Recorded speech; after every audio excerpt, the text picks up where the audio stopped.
বিকেলে হাঁটতে এসেছি। এটা হচ্ছে ব্লাফার্স পার্ক, টরন্টো, কানাডা। গাছে এখনও পাতা আসেনি, পাতা আসি করছে। ছোট ছোট পাতার কুড়ি বের হয়েছে। এই লেকটা, এটা হচ্ছে লেক অন্টারিওর একটা ক্রিক, এখানে ঢুকেছে। এখানে বোটিং করে যারা, এই যে বোটটা ভিড়ায় এখানে।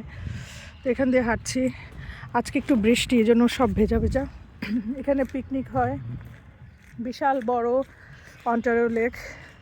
5টা লেকের মধ্যেই নর্থ আমেরিকান, তার ভিতরে একটা বড় লেক হচ্ছে এই লেক অন্টারিও। আজকে খুব ফগি, যার জন্য লেকটা পুরো দূর, মানে অনেক দূর পর্যন্ত দেখা যাচ্ছে না, ভীষণ ফগি।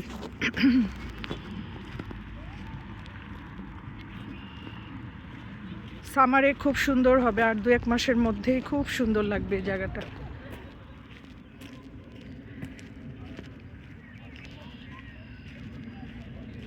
বিকেলের একদম সন্ধ্যার যে সূর্য ডোবার যে রেশটা আকাশে, কি দারুণ, কি ভালো লাগছে। এগুলো সব পিকনিক স্পট। ওই পাশটায় পানি জমে আছে কেন? ওই যে স্নো ছিল তো এতদিন, এই বরফ গলা পানিগুলো জমছে এখন, এগুলো সব এই লেকে পড়বে। এই গাছের ওই যে পাতা পাসছে আর কি, এগুলোতে পাতা হবে কিছুদিন পরে। যে ছোট ছোট কুড়ি হয়েছে পাতার, কি সুন্দর। আমি হাঁটতে এসেছি। হাঁটার মানে খুব একটা যে হাঁটার প্রিপারেশন নিয়ে এসেছিলাম তা না। এদিকে আসলে একটু বাজার করতে এসেছিলাম এই এলাকায়, তখন ভাবলাম যে পার্কটা একটু ঘুরে যাই। আজকে হাঁটার কাজটা এখানেই করে নিই। কি সুন্দর দেখেন, মাশাআল্লাহ।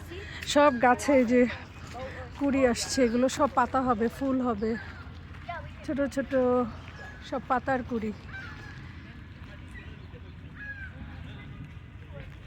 দেখছেন অন্টারিও লেক,